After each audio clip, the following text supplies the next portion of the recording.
Hey guys, so today's video is going to be about the time that I crashed my brand new car. I'm going to be telling this story, and at the same time, I'm just going to want to backhand 17-year-old Stephanie. When I was 17, I was a spoiled little bitch. Out of all of my friends who got used cars as their first cars, I got a brand new 2008 Subaru Impreza, and the reason why is because my stepfather worked at a Subaru dealership, so he was able to get a really good deal on the car, and I got good grades in school. So this was their way of kind of rewarding me. I was 17, I was in my junior year of high school. I had my car for about 3 months, no problems. 17-year-old Stephanie, and I'm gonna talk about her in the third person, used to smoke Newports, and she used to listen to crunk music, I guess. I don't know, I listened to a lot of Lil Jon. I thought I was a badass. Sometimes we have questionable moments in life, and maybe I was trying to be cool, maybe I was trying to fit in, I was trying to impress people. It was a short-lived phase, okay? So I thought I was a real badass, and I would pick up all of my friends.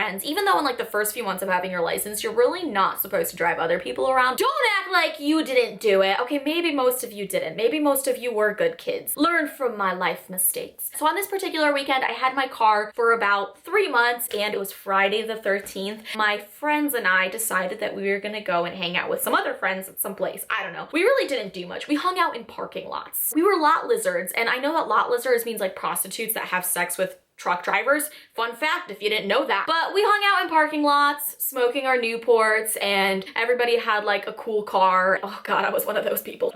I think this is the saddest story I've ever told on my channel.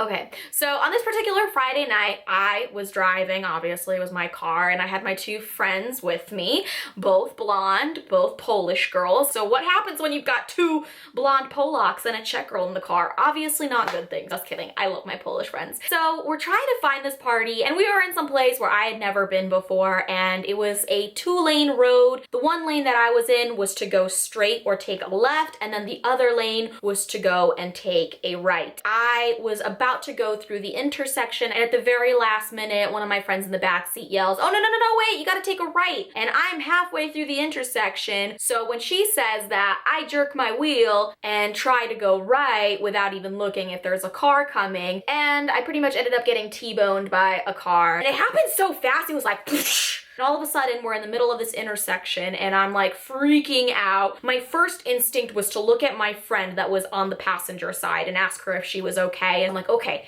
everyone is alive, thank the Lord. As soon as I know that everybody is alive, that is when I break down and start crying. And there's like a million things running through my head at this point. I'm like, oh my God, my baby is destroyed. 2, my parents are going to murder me. If my parents don't murder me, probably never gonna be able to leave the house until I'm like 40. Life is over as we know it. I get out of the car, I'm crying, I'm shaking. My two friends are trying to calm me down, and I look at the right side of my car, and it is just like and then the guy that hit me walks over to me, and he's like, "Is everybody okay?" And his car is pretty messed up too. He didn't seem very upset at all. They were our age, and he goes to his car, he opens up his trunk, and he starts throwing vodka bottles into the woods. So I'm like, okay, so clearly this kid is going somewhere to some party. Shortly after that, a police officer arrived and asked us a bunch of questions, and I was pretty inconsolable and hysterical at this point, so I don't even know what I told the guy. I called up the tow truck, my car was towed, the other kid's car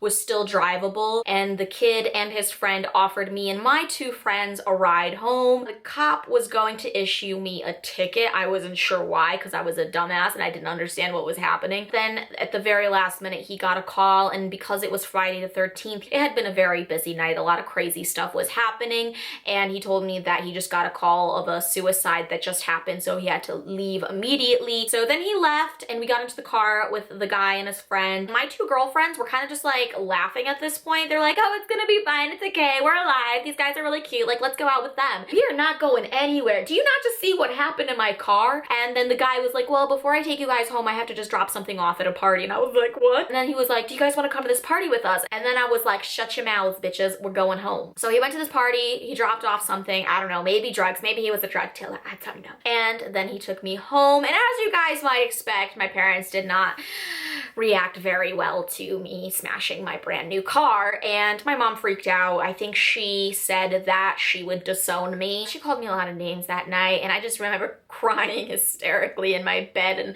I remember thinking, this is the worst night of of my life. And now looking back, it really wasn't the worst night of my life. My car ended up getting fixed. It cost a lot of money. My insurance went up to like $500 a month. And then lo and behold, the guy that crashed into me, he claimed like $10,000 in damages to his like 20-year-old Honda Civic, which I don't even understand how that happened. So he probably got a nice, lovely new car on my behalf. So congratulations, insurance fraud. I don't think this was just a life lesson for my parents. I think it was also a life lesson for me. If I ever do have children, I just need to put a tracking device on them. I need to just lock them in the house and not let them go anywhere, because any chance they will get, they will try to destroy everything that I have given them. Obviously, I'm just joking. I was just an idiot. I just want to formally apologize to my parents who had a tough time dealing with me. A lot of us do stupid things when we're young and we don't even realize it until we're older and we look back on those things. And in a way, am I glad this happened to me? Maybe, perhaps, because it taught me never go out on Friday the 13th. Just don't be a dumbass is the moral of this story. Fast forward to present day, I am now officially terrified of Friday the 13th. So any Friday the 13th, I don't care what's going on. I don't care whose birthday it is.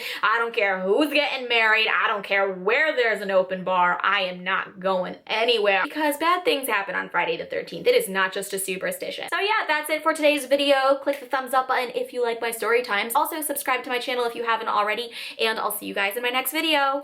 Bye!